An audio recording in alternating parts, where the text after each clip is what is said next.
Welcome to our channel. Today, to transfer client portals from Tally to Dorik, begin by gathering all necessary credentials for both platforms.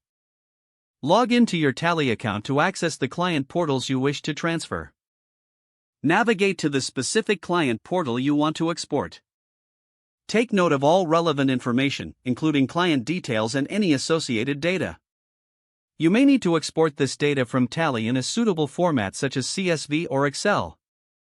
Once you have the data exported, log in to your Dorik account. Select the project or area where you want to create the new client portal. Choose the option to create a new client portal or page. Begin by inputting the client information you exported from Tally.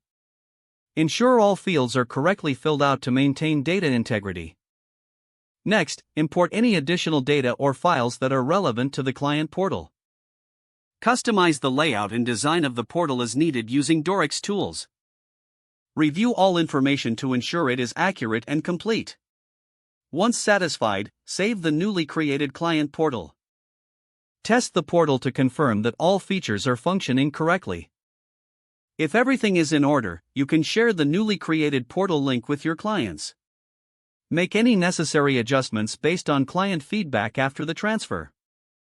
If the page does not load, refresh the browser or try again in a private or incognito window.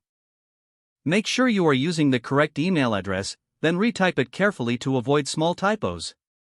If your password is not accepted, use the reset option and create a new strong password you can remember. Check your spam folder for verification or security emails, then complete any requested confirmation. Enable two-factor authentication if available to improve account security and reduce unauthorized access risk. After signing in, review your profile details so your contact information and settings are accurate and current.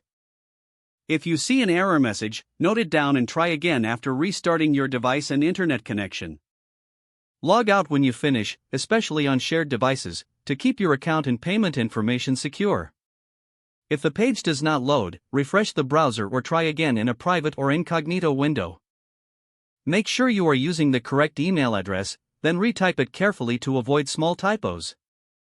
If your password is not accepted, use the reset option and create a new strong password you can remember.